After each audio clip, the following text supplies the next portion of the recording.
Hi, this is Dr. Ned Hallowell for Distraction. I have a mini episode for you, and today's is on the 6 most common distractions at work and how to overcome them. Number 1, by far the most common distraction at work, is something that I call screen sucking. Screen sucking. You know what it is. You log on to check your email, and 25 minutes later, you're still checking your email, and an hour and 25 minutes later, you're still checking your email, and God knows how many hours go by with you mindlessly, quote-unquote, checking email. It is the biggest time sink in today's world. Unnecessary attention to screens. These screens are magnetic, and if you're not wise to what their trick is, they will own you. They will own you, and you'll become an addict. And like an addict, you'll deny it. You'll say, oh no, it doesn't happen to me. Yes, it does. Beware of screen sucking. How do you combat it? You turn it off. Imagine that. Turn it off.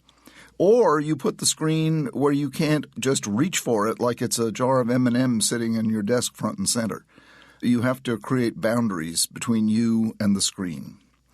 Very important. The quickest way to add time to your day as well as harmony and serenity to your mind is to cut back on screen sucking. Incredibly important. Number 2, multitasking. It's a myth. It is a myth that you can effectively multitask. What you really mean when you say multitasking is you pay attention, you shift your attention back and forth rapidly between 2 or more tasks.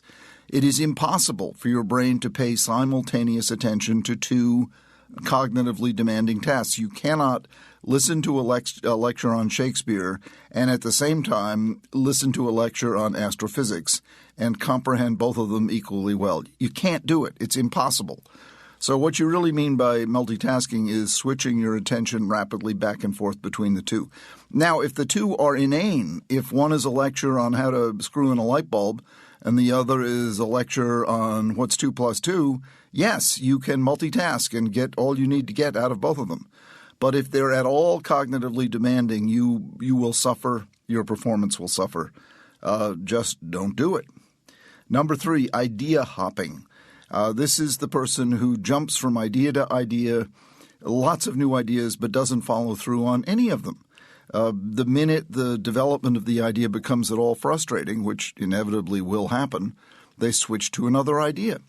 Try, if you possibly can, to finish what you start. Try to develop your ideas as fully as you can. Worrying, another big time sink, worrying. What you want to do is turn worrying into problem solving. How do you do that? One simple rule: never worry alone. When you worry with someone, you immediately switch from toxic worry, being paralyzed by the worry like the deer in the headlights, to problem solving. It's just that simple. When you brainstorm with someone, you're not worrying, you're problem solving. Number 5, playing the hero. This is the person at work, and we love having them there, who fixes everyone else's problems but don't fix their own. Try to give yourself permission, and these tend to be very generous people, very giving people. Sometimes they verge into the world of codependency, but not typically. They are simply just tremendously generous and concerned about others. And they, if this is you, you need to give yourself permission to also take care of yourself. And finally, dropping the ball. The person who can't get organized because they have a severe case of modern life, or what I call attention deficit trait. Or they might have the real thing, ADHD. In either case, they are chronically disorganized, late, overlooking details, and what they really need to do is simplify their lives and create structures, routines, boundaries.